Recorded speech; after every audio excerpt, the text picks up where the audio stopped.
तो बच्चों ये आज का टॉपिक है मुश्किल नहीं है सिलेक्शन। और आपको याद होगा कि इससे पहले भी एक वीडियो हमने लिया था इसी टॉपिक पर। तो आज इसका पार्ट 2 बच्चों लेके आए हम लोग। ये कहने में जितना आसान है उसको फॉलो करना बड़ा मुश्किल है, लेकिन अगर चीजें फॉलो हो जाएं तो फिर बच्चों यही कहूंगा कि सिलेक्शन मुश्किल नहीं है।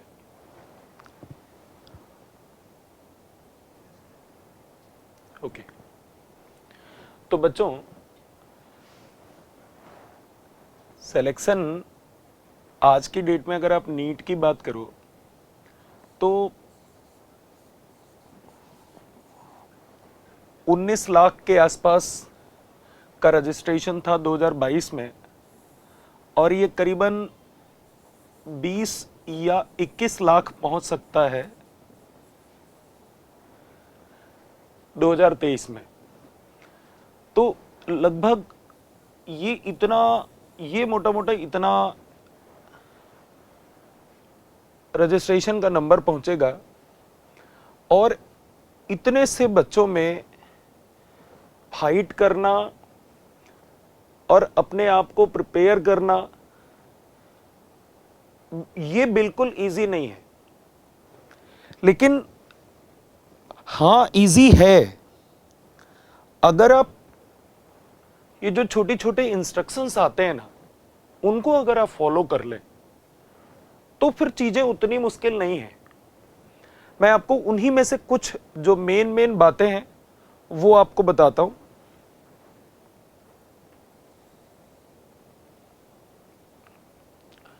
और आज मेनली बात करते हैं आपके डेली शेड्यूल की बच्चों, कि किस तरह से आप अपना शेड्यूल बनाएं डेली बेसिस पर और कैसे उसको फॉलो करें। अभी जो भी बच्चे एग्जाम देके आ रहे हैं, जैसे तो उन बच्चों को मैं कुछ कैटेगरीज में डिवाइड कर रहा हूं। आप जरा देखना, एक वो बच्चे हैं जिनके मार्क्स 500 या उससे ज्यादा आ रहे हैं, दूसरे वो बच्चे हैं जिनके मार्क्स 400 या उससे ज्यादा आ रहे हैं, तीसरी कैटेगरी वो है जिनके मार्क्स 300 या उससे कम आ रहे हैं। मींस ये वो बच्चों का लॉट हमने बनाया है जो सेलेक्ट नहीं हुए और 500 से ज्यादा नंबर आ रहे हैं। एक ग्रुप इसका डिस्कशन करते हैं, एक वो डिस्कस करते हैं जिनका 400 से ज्यादा मार्क्स आ रहे हैं, एक तीसरा ग्रुप वो डिस्कस करते हैं जिनके 300 से ज्यादा आ रहे हैं,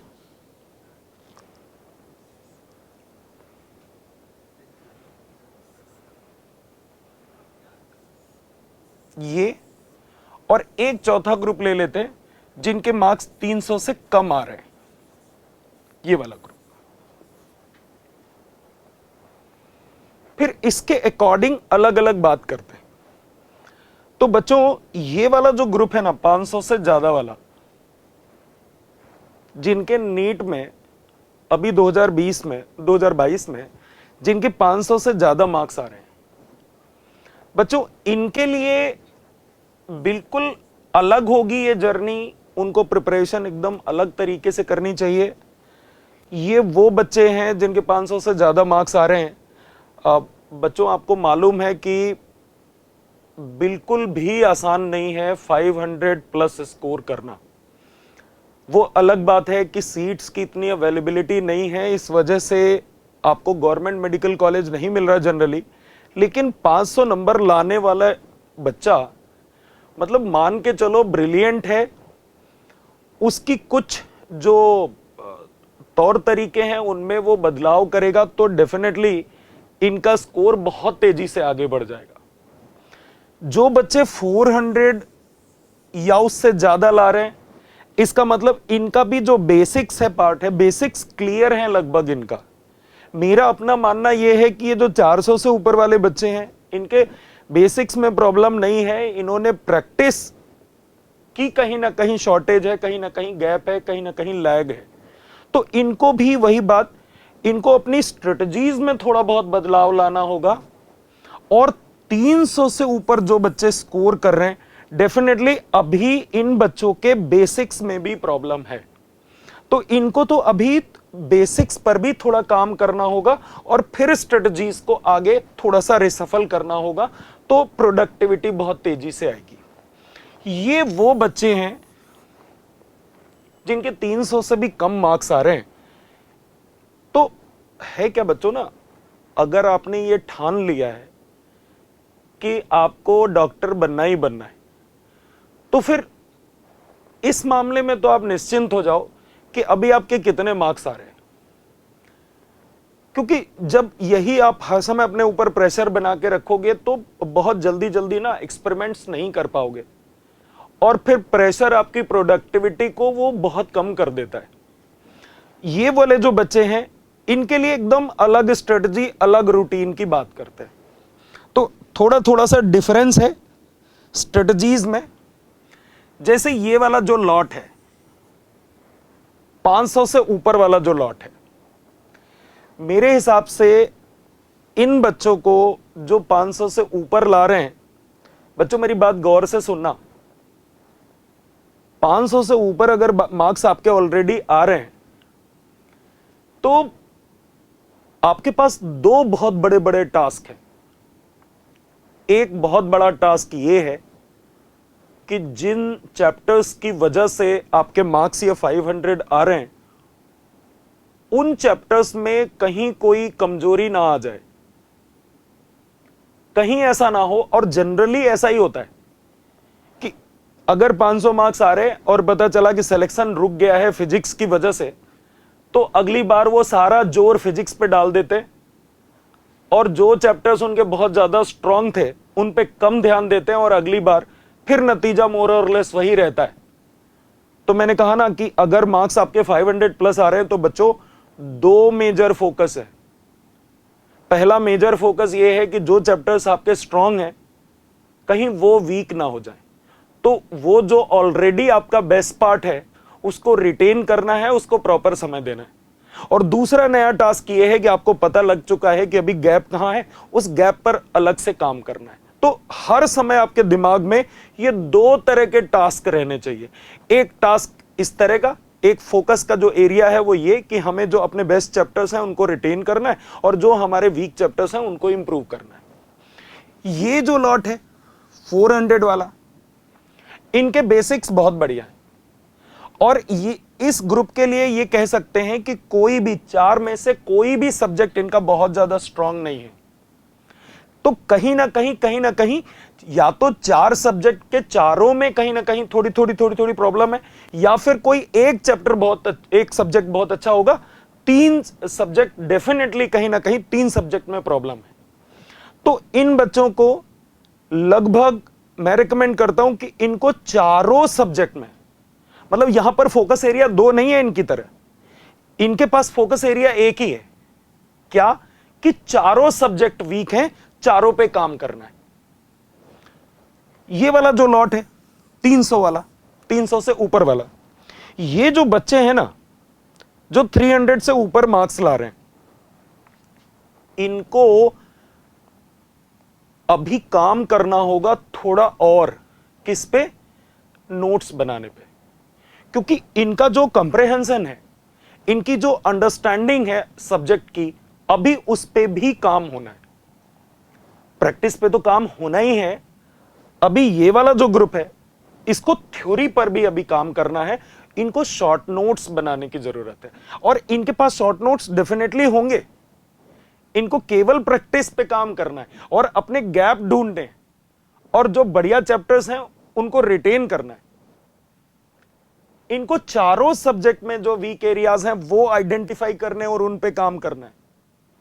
लेकिन ये वाला जो बच्चों ग्रुप है जिसके मार्क्स 300 से 300 और 400 के आसपास आ रहे हैं, 300-400 के बीच में आ रहे हैं, ये वाला जो ग्रुप है बच्चों, इसको थ्योरी पर भी अभी काम करना होगा, इसको शॉर्ट नोट्स बनाने पर काम करना होगा, लेवल 1 पर भी काम करना होगा, उसके बाद लेवल 2 पर जाएंगे, तब प्रैक्टिस कर पाएंगे, क्योंकि इसका तो अभी थ्योरी पर भी काम इसको करना पड़ेगा। अब बच्चों बात करते हैं इस ग्रुप की जिसके मार्क्स 300 से कम आ रहे हैं, और ये कोई छोटा मोटा लॉट नहीं है। मान के चलो ये है ना, ये बच्चे, इसमें ज्यादातर बच्चे इसी लॉट में होते हैं जिसके मार्क्स 300 से कम आ रहे हैं।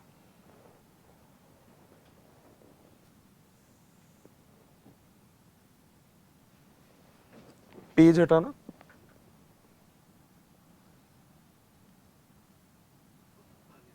ओके, तो ये बच्चों ना जिनके मार्क्स 300 से कम आ रहे हैं, मैं उनकी बात कर रहा हूं। आज की डेट में जो कट ऑफ जा रही है नीट की, वो बच्चों ऑलमोस्ट 600 तो जा ही रही है, ऑलमोस्ट 600 तो जा ही रही है। तो ये मानकर चलो कि आपको समय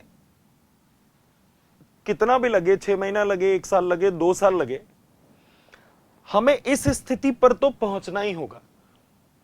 मतलब हमें कट ऑफ तक तो पहुंचना ही होगा, और कट ऑफ पार करने के लिए मान लो अभी मार्क्स 300 भी नहीं आ रहे, 300 से कम मार्क्स आ रहे मान लो, तो मैं बच्चों एक बात बोलूंगा कि आपको सबसे पहली जो जरूरत है ना, जो मतलब कहते हैं ना फर्स्ट जो रिक्वायरमेंट है, वो ये है कि बजाय चारों सब्जेक्ट के महारथी बनने की कोशिश करने के, आपको सबसे पहले ये जो कम मार्क्स आने से कॉन्फिडेंस खराब हो जाता है ना, उस पे काम करना चाहिए।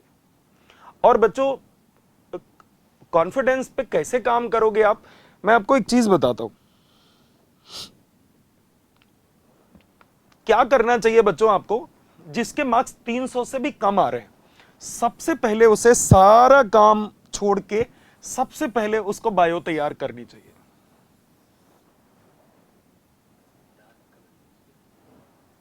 ठीक है, सबसे पहले उसको बायो तैयार करनी चाहिए। और एक बार मतलब बजाय चारों सब्जेक्ट में अपने आप को उलझा लो। अच्छा, यहां पर यह बात बच्चों आपको ध्यान रखनी होगी कि अगर आपके मार्क्स 300 से कम आ रहे हैं, तो ऐसा नहीं है कि वो बच्चे जिनके मार्क्स 300 से कम आ रहे हैं वो पढ़ाई नहीं करते, क्योंकि जो पढ़ाई नहीं करते उनके लिए तो कोई दवा बनी ही नहीं है, उनके लिए तो ये वीडियो भी नहीं है। ये वीडियो है ही उन्हीं के लिए जो पढ़ाई कर रहे हैं, जिनको उसका अंदाजा है नेशनल लेवल के कंपटीशन का क्या रिक्वायरमेंट है, जिनको ठीक तरह से ये अंदाजा है, उन्हीं के लिए तो वीडियो है। तो मैं उन बच्चों की बात कर रहा हूं जो मेहनत कर रहे हैं, जिन्होंने अपनी तरफ से पूरी कोशिश की है और फिर भी जिनके मार्क्स नहीं आ रहे। ऐसा बहुत बड़ा लॉट होता है। तो आपको सबसे पहले क्या करना चाहिए कि बायो पर फोकस करना चाहिए। एक बार पूरी ताकत लगा के जब आप बायो में स्कोर करना सीख जाओगे, तो बहुत तेजी से फिर आप दूसरी जगह पर भी उस कॉन्फिडेंस का इस्तेमाल कर पाओगे। 300 से कम नंबर रह जाने का जो सबसे बड़ा लॉजिक मैं देखता हूं, जो या मुझे समझ आता है, वो ये है कि बच्चा अभी लाइन ही नहीं पकड़ पा रहा है कि मार्क्स आते कैसे हैं। तो सबसे पहले अगर आप ये उलझे हुए हो, खूब सारी मेहनत भी कर रहे हो और मार्क्स फिर भी नहीं आ रहे हैं या 300 से कम रह जा रहे हैं, तो इसका मतलब है कि आप अभी सही लाइन ही नहीं पकड़ रहे। आप मेहनत कम ज्यादा करोगे तो ये तो स्पीड कम ज्यादा हो रही है, लेकिन स्पीड का कोई बच्चों सेंस ही नहीं है अगर आपकी डायरेक्शन ठीक नहीं है। डायरेक्शन अगर ठीक होगी तो स्पीड तब मायने रखेगी, तब स्पीड का रेलेवेंस होगा एज ए फैक्टर। लेकिन अगर रोड ही ठीक नहीं है तो आप चाहे पैदल जाओ, चाहे मोटरसाइकिल से जाओ, चाहे कार से जाओ, आप सही डेस्टिनेशन तक पहुंचोगे ही नहीं, क्योंकि डायरेक्शन ही ठीक नहीं है। लेकिन अगर डायरेक्शन ठीक है तो कार छोड़ो, आप पैदल भी चल पड़ोगे ना, तो एक ना एक दिन आप सही डेस्टिनेशन तक पहुंच जाओगे। तो जिनके नंबर 300 से कम आ रहे हैं, उसका सीधा बच्चों मतलब यही है कि आपने अभी सही रोड नहीं पकड़ी, सही डायरेक्शन नहीं पकड़ी। क्योंकि एक बार अगर सही डायरेक्शन आप पकड़ लोगे ना, फिर आपका स्कोर बढ़ने लग जाएगा और टारगेट धीरे धीरे धीरे धीरे करीब आने लग जाएगा। तो मेरा आज का वीडियो जो मेन मेरा फोकस है, ये उन बच्चों पर है जिनके मार्क्स 300 से कम आ रहे हैं और मेहनत भी वो अपनी तरफ से खूब कर रहे हैं। इसका सीधा सीधा मतलब है कि वो अभी सही डायरेक्शन को पकड़ नहीं पा रहे, सही रोड पकड़ नहीं पा रहे। तो वही सही रोड पकड़ाने के लिए है आज का वीडियो। तो बच्चों, शुरुआत कहां से करो? आप एक सब्जेक्ट से शुरुआत करो आप, और प्रेफरेबली जहां तक आपके माइंडसेट की बात है, जनरली बच्चे बायो से ही शुरुआत करना पसंद करेंगे। और पूरी एनर्जी, पूरी ताकत एक बार आप केवल और केवल बायो में डालो। मैं केवल एक टेस्ट की बात कर रहा हूं, एक टेस्ट की। हर 20 दिन बाद आपका एग्जाम होता रहता है। एक टेस्ट में आप पूरी एनर्जी बायो में डालो। और तरीका क्या रखो, मैं अभी बता रहा हूं। एक बार जब पूरी एनर्जी बायो में डाल दोगे, एक सब्जेक्ट में डाल दोगे, एक सब्जेक्ट क्या है तो 2 सब्जेक्ट हैं, तो देखो आप, तब आपको लगेगा कि हां, नंबर निकाले जा सकते हैं, मार्क्स आ सकते हैं। टॉपर होता क्या है कि कंपटीशन इतना बड़ा है, एक्सपेक्टेशंस इतनी ज्यादा हैं, सोसाइटी की भी, पेरेंट्स की भी, आपकी खुद की भी, और दूसरे बच्चों से कंपेयर कर करके इतना प्रेशर आप खुद ही जनरेट कर लेते हो। मतलब जो एम्बियंस है वो तो आप पर प्रेशर देता ही है, और आप खुद भी कम नहीं हो, आप खुद भी बहुत सारा प्रेशर अपने ऊपर जनरेट कर लेते हो। चीजों को सुलझाने से काम बनेगा, और करते क्या है, हम अनजाने में चीजों को उलझा लेते हैं। तो आप चारों सब्जेक्ट के एक्सपर्ट एक साथ नहीं बन सकते। आपको एक एक सब्जेक्ट पिक करना होगा। अगर आप खूब मेहनत कर रहे हैं ना, उलझे हुए हैं, तो आप एक सब्जेक्ट पिक करो एक टेस्ट में, और उस सब्जेक्ट के शॉर्ट नोट्स बनाओ। एनसीईआरटी से बहुत अच्छी तरह से एक एक शब्द के शॉर्ट नोट्स बनाओ। थ्योरी को क्लास में ही तैयार करने की कोशिश करो, रूम पर आकर उसको रिवाइज करो, और टेस्ट में जो भी चैप्टर्स आने वाले हैं उनकी आप प्रैक्टिस करके जाओ। क्योंकि बिना प्रैक्टिस किए अगर आप जाओगे तो मार्क्स नहीं आएंगे। तो प्रैक्टिस करके जाओ और डेफिनेटली मार्क्स आपके आने शुरू हो जाएंगे। और जब एक सब्जेक्ट में आपके मार्क्स आने शुरू हो जाएंगे, तो पहले आप एक सब्जेक्ट में परफेक्शन की तरफ बढ़ो। अगर एक सब्जेक्ट में आप परफेक्शन की तरफ बढ़ते हो, 180 नंबर एक सब्जेक्ट में लाना मुश्किल नहीं है। एक सब्जेक्ट के अगर आप पीछे पड़ जाओ तो उसमें 180 नंबर लाना मुश्किल नहीं है। अब आप खुद सोचो कि एक सब्जेक्ट में एक बार अगर आप 180 नंबर ले आते हो, 170 ले आते हो, तो आपको एक फीलिंग आ जाएगी कि यार चारों सब्जेक्ट का टॉपर नहीं हूं मैं, लेकिन टॉपर कैसे बना जाता है किसी सब्जेक्ट में, यह फॉर्मूला तो आप जनरेट कर चुके हो। तो उसी कॉन्फिडेंस से आप दूसरे सब्जेक्ट में कदम रखो और वहां 180 को टारगेट करो। तो आप खुद सोचो, अगर बच्चा ना 0 से भी स्टार्ट करे और सही डायरेक्शन के साथ करे, तो 3 साल में तो हर बच्चे का सिलेक्शन हो जाएगा। आप खुद सोचो ना, एक साल में पूरी बायो कर ले, एक साल में केमिस्ट्री कर ले, एक साल में फिजिक्स कर ले, शुरुआत बायो से कर ले, जीरो से अगर शुरुआत करे, जीरो से, मैं जीरो से बात कर रहा हूं।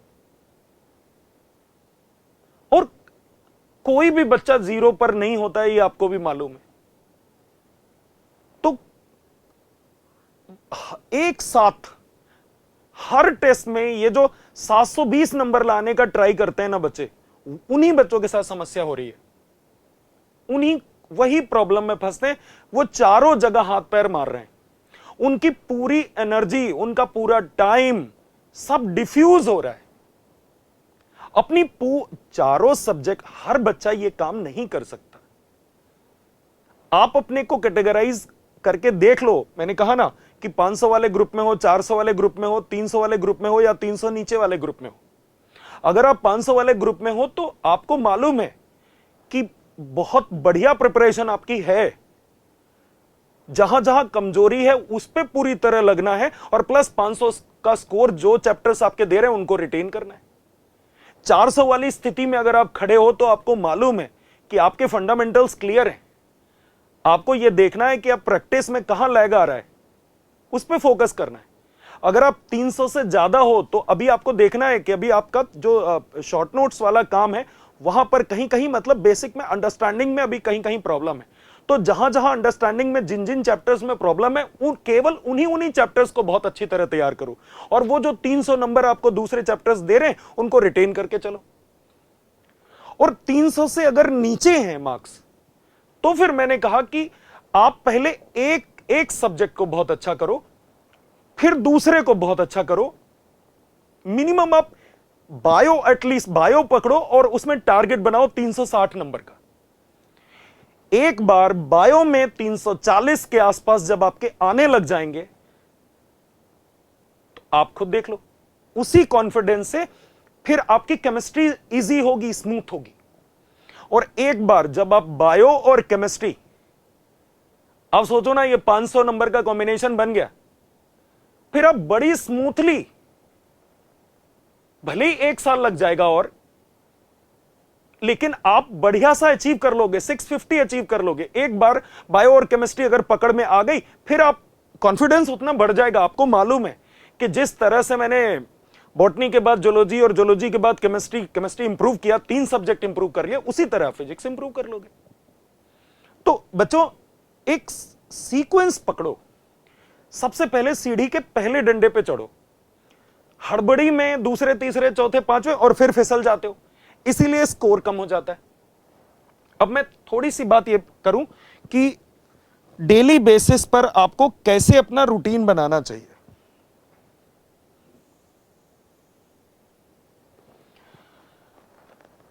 मंडे से लेकर फ्राइडे तक की बात कर रहा हूं मैं, मंडे से लेकर फ्राइडे तक की बातें कर रहा हूं।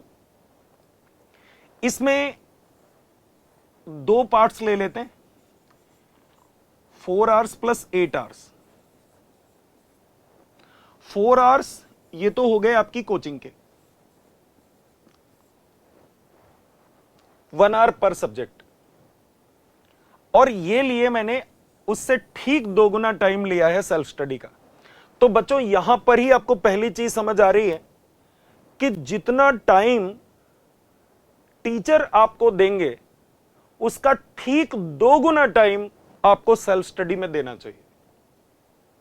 मैं फिर रिपीट कर रहा हूं, जितना टाइम टीचर आपको दे रहे हैं डेली बेसिस पर किसी भी सब्जेक्ट में, उससे ठीक 2 गुना समय आपको सेल्फ स्टडी में देना चाहिए। तो 4 घंटे अगर आप कोचिंग में पढ़ते हो तो ऑन एन एवरेज 8 घंटे आपको सेल्फ स्टडी में देना चाहिए, और ये 12 घंटे का एवरेज मेंटेन करना चाहिए। मैं मंडे से फ्राइडे तक की बात कर रहा हूं। बच्चों आगे चलते हैं।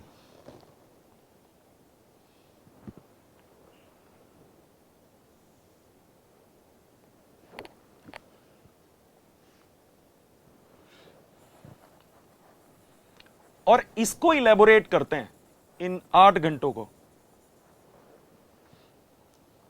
तो बच्चों क्या करो कि इन 8 घंटों को ना 3 पार्ट्स में डिवाइड करो आप, 3 hours, 3 hours and 2 hours. 3 hours theory, 3 hours practice and 2 hours week area. या वीक चैप्टर? थोड़ा और इलैबोरेट करते हैं बच्चों। और ये सबसे पहले इसकी बात कर लेते हैं, थ्योरी की। ओके, दिख ही नहीं रहा, ले लिया ले लिया। सबसे पहले इसकी बात करते हैं 3 आवर्स की। तो 3 आवर्स थ्योरी को दिए हमने डेली बेसिस पे, चारों सब्जेक्ट मिला के। अब आपको ये बहुत कम लग सकते हैं, तो अगर ये 3 घंटे थ्योरी के लिए आपको बहुत कम लग रहे हैं, इसका मतलब ये है कि आप नंबर ऑफ ईयर्स सिलेक्शन के लिए आप बढ़ाने जा रहे हो। ऐसा मैं क्यों बोल रहा हूं, अभी आगे क्लियर होगा। थ्योरी को बच्चों 3 घंटे के आसपास ही देना है डेली बेसिस पे। इन्हीं 3 घंटे में आप क्या करो मैं बता रहा हूं। जैसे मान लो मैं बॉटनी का टीचर हूं, मैंने 1 घंटे में आपको एनसीईआरटी के 2 पेज पढ़ाए अपने लेक्चर में। तो बच्चों घर जाकर आपको क्या करना है, आप अपनी कॉपी उठाओ और एनसीईआरटी उठाओ और एनसीईआरटी की एक एक लाइन मैच कर लो कि कहीं कोई पॉइंट मिसिंग तो नहीं है नोट्स में। अगर एक शब्द भी कम हो तो उसको एनसीईआरटी से उठाओ और नोट्स में ऐड कर लो, और कॉन्फिडेंट हो जाओ कि एनसीईआरटी का एक भी शब्द अब ऐसा नहीं है जो आपके नोट्स में ना हो। और अगर आप श्योर हैं तो एनसीईआरटी को एक ऑब्लिक लाइन से कट कर दीजिए। कट करने का मतलब आपने स्टैंप लगा दिया कि अब मुझे एनसीईआरटी की जरूरत नहीं है कभी भी, अब मैं हमेशा ये अपने नोट्स से ही रिवाइज किया करूंगा। यही काम आपको चारों सब्जेक्ट में करना है। अब आप खुद सोचो इससे क्या हुआ। एक तो एनसीईआरटी का झंझट हमेशा के लिए खत्म हो गया। अब आपको कभी भी एनसीईआरटी दोबारा नहीं उठानी।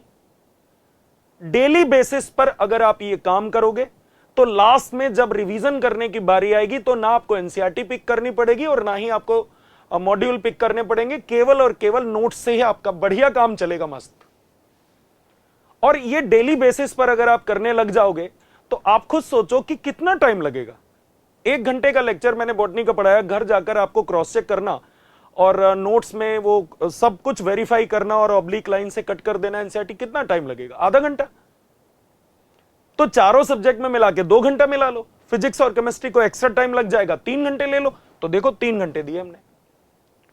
इससे क्या होगा, अब एक तो डेली का डेली आप काम करते हुए चल रहे हो, क्रॉस चेक कर रहे हो, एनसीईआरटी का वो कम करते जा रहे हो कि लास्ट में आपको एनसीईआरटी पिक नहीं करनी पड़ेगी। तो लास्ट में जो 80 से 100 यूनिट तैयार हो जाती है ना रिवीजन के समय, तो वो घट के आधी भी नहीं रह जाएंगी यूनिट रिवाइज करते समय। तो इस तरह से आप थ्योरी को 3 घंटे में आप चीजें कंपाइल करो। और हां, एक बात और, कोशिश करो कि थ्योरी वाला पार्ट क्लास का क्लास में ही तैयार हो जाए। आपका कंसंट्रेशन लेवल अपने आप बहुत बढ़ जाएगा अगर आप ये टारगेट बनाकर क्लास में बैठो कि थ्योरी वाला पोर्शन मुझे क्लास का क्लास में ही समझ आना चाहिए। तो जब आप 100% का टारगेट लेकर क्लास में बैठोगे तो 80-90% तक आप रिटेन कर लोगे। क्लास में आपका कंसंट्रेशन लेवल बहुत बढ़ जाएगा, पूरा इन्वायरमेंट, पूरा क्लास का एम्बियंस बहुत ज्यादा प्रोडक्टिव हो जाएगा। और ये काम कोशिश करो, थ्योरी वाला जो सेल्फ स्टडी का काम है बच्चों, ये कोशिश करना मॉर्निंग आवर्स में करना। तो इसमें मतलब इवनिंग से या दोपहर के कंपैरिजन में बहुत ज्यादा प्रोडक्टिविटी आपको आएगी। दूसरे वाले पोर्शन पर आते हैं। 3 घंटे आप दो डेली बेसिस पर प्रैक्टिस को। प्रैक्टिस के लिए कुछ चीजें बड़ी इंपॉर्टेंट है।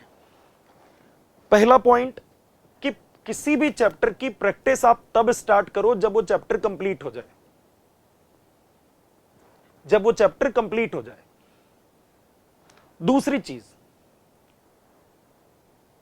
जैसे ही अगला चैप्टर शुरू हो, अगला चैप्टर कंप्लीट हो क्लास में, तो पहले चैप्टर की प्रैक्टिस कंप्लीट हो जानी चाहिए। जैसे मैं सेल पढ़ा रहा हूं, तो सेल मान लिया मैंने आज कंप्लीट किया, तो आज आप सेल की प्रैक्टिस स्टार्ट कर दो। तो कल से मैं सेल डिवीजन पढ़ाऊंगा, तो मानकर चलो 5 या 6 लेक्चर में सेल डिवीजन पढ़ाऊंगा। तो आपके पास 5 दिन का समय है सेल की प्रैक्टिस करने का। जैसे ही क्लास में मेरा सेल डिवीजन स्टार्ट होगा तो आपको सेल डिवीजन की प्रैक्टिस स्टार्ट करनी होगी और वही लास्ट डेट होगी आपकी सेल के प्रैक्टिस की। सेल की प्रैक्टिस तब तक कंप्लीट हो जाए जब सेल डिवीजन क्लास में खत्म हो। और प्रैक्टिस में आप तीसरे पॉइंट पर आता हूं कि किसी भी चैप्टर को आप वेटेज के अकॉर्डिंग टाइम देना।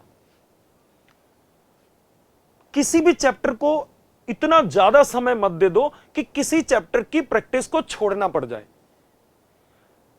कोई भी चैप्टर जिसकी प्रैक्टिस नहीं हुई है उस चैप्टर से आप कोई उम्मीद मत रखो, उससे कोई मार्क्स नहीं आएंगे।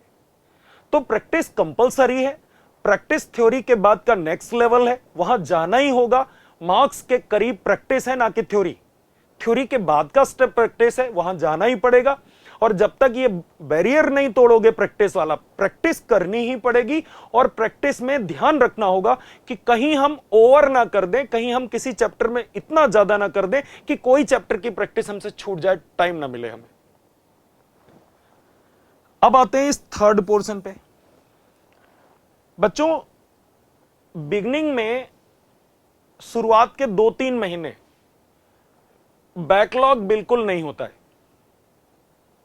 शुरुआत के 2-3 महीने बैकलॉग बिल्कुल नहीं होता है। तो शुरुआत के 2-3 महीनों तक जब तक आपका बैकलॉग नहीं होता है तब तक आप डेली 2 घंटा दो अपने वीक सब्जेक्ट को। और जब आप पढ़ते हो आपको पता लग जाता है कि कौन सा सब्जेक्ट है जो टाइम ज्यादा ले रहा है। जो टाइम ज्यादा ले रहा है इसलिए ज्यादा ले रहा है क्योंकि आप इंटरेस्ट कम ले रहे हो। इंटरेस्ट कम ले रहे हो मतलब आप टाइम कम दे रहे हो, तो टाइम उसको एडिशनली दो ना। आप डेली बेसिस पर उसको टाइम 2 घंटे एडिशनली दो।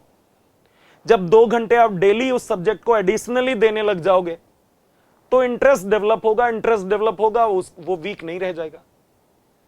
और कोशिश करो, अगर ये चीज चलती रहती है ना, मंडे टू फ्राइडे तक की बात कर रहा हूं मैं, मंडे टू फ्राइडे तक अगर आप ये बहुत अच्छी तरह से फॉलो करते हो ना, तो मानकर चलो कि बैकलॉग बनेगा ही नहीं आपका। और बैकलॉग ना बने ये बहुत बड़ा अचीवमेंट होगा। फिर अब देख लो, आप सैटरडे को आपको क्या करना है। सैटरडे को मेनली 3 काम करो आप। पहला क्या करो कि आप बैकलॉग वाला काम करो। जो भी आपका काम छूट गया है, जो भी शॉर्ट नोट बनाने का काम छूट गया है, जो चैप्टर की थ्योरी आपको दोबारा पढ़नी थी वो काम छूट गया है, या जो थ्योरी आपको सर से पूछनी थी जाके वो छूट गया है, या जिन चैप्टर्स की प्रैक्टिस छूट गई है, जो डाउट्स आपको पूछने थे, जितना भी बैकलॉग है सारा बैकलॉग का काम आप सैटरडे को करो। एक सबसे बड़ा टास्क सैटरडे का बैकलॉग का है। सैटरडे का दूसरा एक छोटा सा काम क्या है, 2 माइनर टास्क हैं। ये वाले माइनर टास्क हैं दोनों, ये मेजर टास्क है। कौन सा? बैकलॉग वाला काम। अब आते हैं 2 माइनर टास्क कौन से हैं सैटरडे को।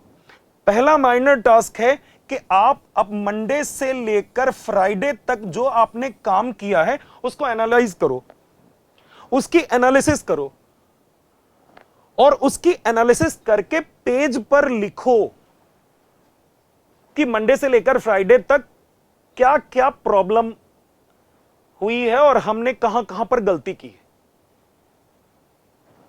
थर्ड माइनर टास्क क्या है सैटरडे का, कि आप प्लानिंग कर लो नेक्स्ट वीक की।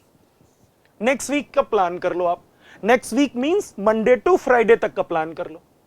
और उस प्लानिंग में यहां जो वीकनेस में कमजोरी, यहां जो एनालिसिस में वीकनेस नजर आई थी ना, उसको इसमें इंक्लूड कर लो अगली प्लानिंग में। तो सैटरडे बच्चों आप अपना रिजर्व कर लो। सैटरडे का मेन काम क्या है? अपना बैकलॉग पूरा करना। फिर जो समय बचे उसमें ये दोनों काम बहुत जरूरी हैं। पिछले हफ्ते का मंडे टू फ्राइडे तक की एनालिसिस करके वीक पॉइंट्स को लिखना और अगले हफ्ते की प्लानिंग करना, और उस प्लानिंग में इन वीक एरियाज को इंक्लूड कर लेना। तो अगर मंडे टू फ्राइडे आप ये 3+3+2 के कॉम्बिनेशन में चलते हो और सैटरडे को इस पे चलते हो, तो मानकर चलो कि बैकलॉग इकट्ठा होगा नहीं, बैकलॉग इकट्ठा नहीं होने देना है। तो अगर आप बैकलॉग को इकट्ठा होने से बचाना चाहते हो तो आपको सैटरडे को लग के बैकलॉग पर खूब काम करना होगा, और उससे फिर एक बहुत बढ़िया चीज निकल के आएगी कि ये जो लगातार जब आप वीक सब्जेक्ट पर 2 घंटे का समय दे रहे होगे ना, अच्छा वीक सब्जेक्ट की बात ऐसी है, वीक चैप्टर्स की बात ऐसी है कि एक को ठीक करोगे तो दूसरा खराब हो जाएगा, उसे पकड़ोगे तीसरा चला जाएगा। ये मेढक तौलने जैसा काम होता है, एक को लाया दूसरा गया, दूसरे को पकड़ के लाया हाथ पर जोड़ के, तब तक वो चला गया, फिर उसको पकड़ा चौथा गया, चौथा लाया छठा गया, तो ये तो चलता ही रहेगा। लेकिन अगर आप डेली रूटीन में मंडे टू फ्राइडे 3+3+2 वाले कॉम्बिनेशन में चले और सैटरडे को आप अपना बैकलॉग एनालिसिस और प्लानिंग पर खर्च करते रहे, तो मानकर चलो कि जब टेस्ट आया करेगा, टेस्ट शेड्यूल हुआ करेगा, जब टेस्ट शेड्यूल हो तो ये वाला जो टाइम है ना, ये जो वीक सब्जेक्ट के लिए रखा है आपने, तो इसको आप डिवाइड कर लेना। मंडे फ्राइडे वेडनेसडे आप वीक सब्जेक्ट पे काम करो, वीक चैप्टर्स पे काम करो, और ट्यूसडे थर्सडे और सैटरडे आप अपना बैक पोर्शन उठाया करो, रिवीजन करा करो। और जब ये गाड़ी बहुत अच्छी तरह चल निकलेगी, अगर इसको बहुत जेन्युइनली और अगर आपने अपनी जो स्पेसिफिक नीड्स हैं उसके अकॉर्डिंग इसमें डायनामिक चेंजेस आपने कर लिए मान लो इसमें, और आपकी गाड़ी चल निकली, तो फिर ये वाला समय, फिर वीक कुछ बचेगा ही नहीं, फिर वो 500 नंबर के आसपास आप आ जाओगे। अगर इसको ठीक तरह से कर लोगे ना, 3 महीना, मतलब मेरी तो गारंटी है, ऐसे समझो आप 3 महीने अगर इसको ठीक तरह से आपने फॉलो कर लिया तो नंबर आपके 500 के आसपास आने लग जाएंगे। और एक बार 500 के आसपास नंबर आने लग गए तो फिर तो बड़ा स्मूथली आप पिक कर लोगे। एक बार 500 का कॉन्फिडेंस आ जाता है फिर तो आप बहुत स्मूथली पिक कर लोगे चीजों को। और फिर होना क्या है कि ये जो 2 घंटे वीक सब्जेक्ट वाले हैं ना, ये डेली आप बैक पोर्शन को देते रहना। जो चैप्टर पीछे कंप्लीट हो चुके हैं उनको रिवीजन करने, बैक पोर्शन ना बोलना चाहिए, इसे बोलना चाहिए कि हमें रिवीजन में देना है। फिर डेली आप 2 घंटे, आप सोचो वीक में 10 घंटे आप लगातार दे रहे हो पिछला वाला पोर्शन, उस पोर्शन को रिटेन करने के लिए जो पोर्शन आप इजीली भूल जाते हो।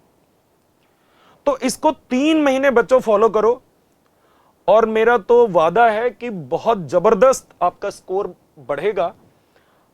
अब बचता है संडे। संडे की बात और कर लेते हैं।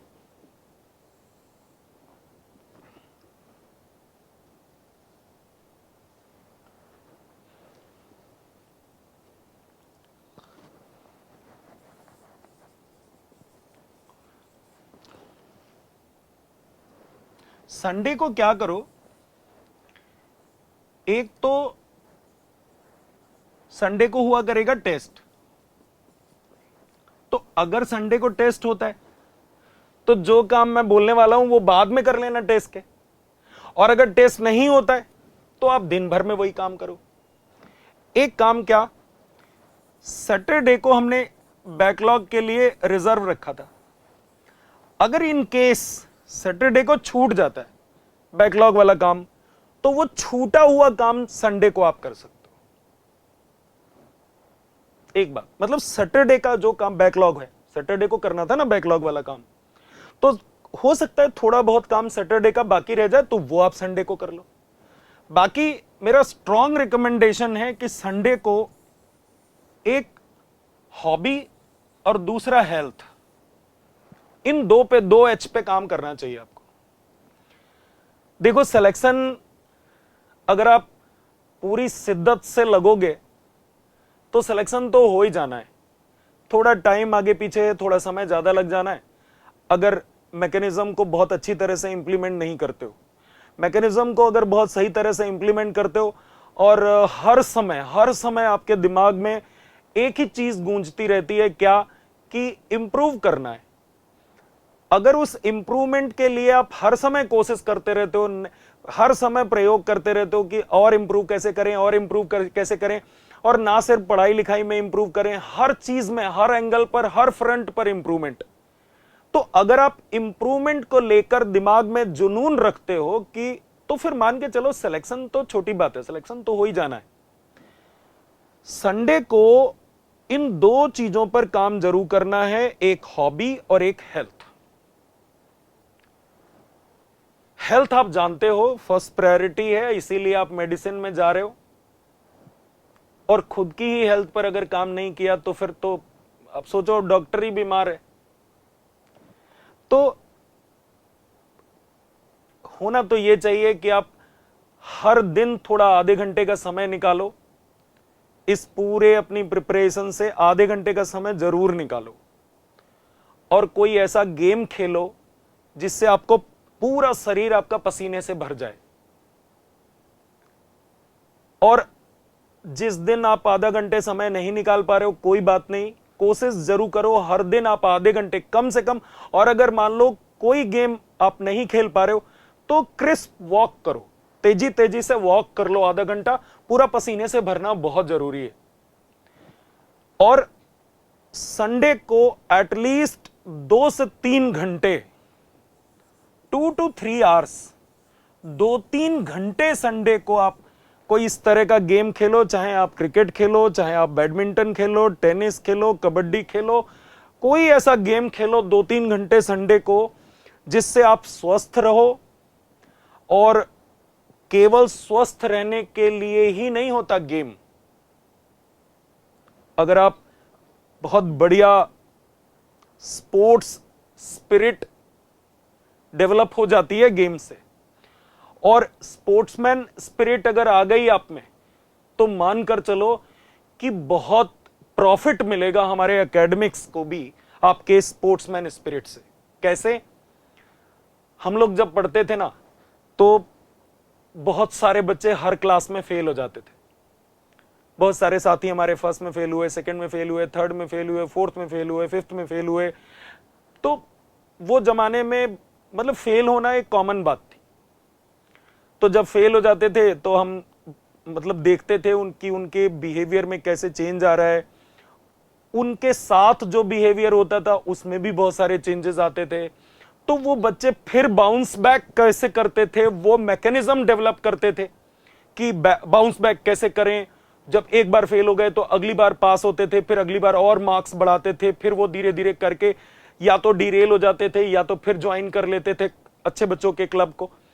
तो वो जो फेल होने के बाद उठने वाली मैकेनिज्म थी, वो बड़ी कॉमन थी और सबको मालूम थी, क्योंकि फेल होना बड़ा कॉमन था पहले। बच्चों अभी क्या है कि आपका जो चल रहा है ना पेडागॉजी, ये तो देख रहा हूं कि इसमें अभी कोई स्कूल एजुकेशन में कोई फेल तो होता नहीं है, और कोई भी नहीं फेल हो रहा है। तो बच्चों को जिंदगी के इस आधे पहलू की जानकारी ही नहीं है। आधा पहलू मैं इसलिए बोल रहा हूं क्योंकि फेल और पास लगभग बराबर बराबर चलते ही रहते हैं दिन भर। कोई इस एक एग्जाम की बात नहीं है, मतलब हर समय फेल पास होते रहते हैं। कि क्लास में, मेरी क्लास मान लो 6 बजे से लगी है, तो 6 बजने में 1 मिनट भी लेट नहीं होना चाहिए। अगर 1 मिनट भी लेट होता है तो मैं फेल हो गया समझो। तो इस तरह से आते हैं। तो हर छोटे मतलब पूरा जीवन दिन भर फेल पास चलता रहता है। इसीलिए मैंने कहा कि फेल पास ये आधे आधे पहलू हैं जीवन के। तो आधे पहलू की जानकारी बहुत कम है बच्चों आप लोगों को, क्योंकि आपके सराउंडिंग में ना फेल होने वाला कॉन्सेप्ट ही नहीं है, कम से कम 12 तक तो नहीं ही है। तो जब आप गेम खेलते हो तो ये जो आधा वाला एस्पेक्ट मिसिंग है ना, हारने के बाद बाउंस बैक कैसे करते हैं, फिर से वापस कैसे आते हैं, फिर से जीतते कैसे। तो ये जो स्पोर्ट्समैन एक इसको बहुत अच्छी तरह जानता है, वो हार में कभी निराश नहीं होता, क्योंकि उसको मालूम है दोबारा फिर खेल लेंगे, कोई बात नहीं है, दूसरा मैच खेल लेंगे, फिर जीतेंगे। तो वो हार को मतलब कोई ऐसा विचित्र नहीं मानता कि मतलब कुछ कयामत आ गई है। वो हार को एक रूटीन पार्ट मानता है लाइफ को। स्पोर्ट्समैन की बात कर रहा हूं। तो गेम खेलना बहुत जरूरी है। आप हर दिन आधा घंटा खेलो, अगर हर दिन आधा घंटा नहीं खेल पा रहे हो तो संडे को 2-3 घंटे जम कर खेलो, उसका बहुत प्रॉफिट तुम्हारे पूरे जीवन भर मिलता रहेगा। और हेल्थ वो तो है ही, वो माइलेज तो है ही सही। अगली बात आती है हॉबी की। बच्चों है क्या कि ये जो कंपटीशन में ना बहुत कई बार ना दया आती है देख के कि हम नहीं चाहते कि आप इतना प्रेशर लो, फिर भी आप कई बार ज्यादा प्रेशर ले लेते हो। तो और ये पता बचपन फिर लौट के नहीं आएगा।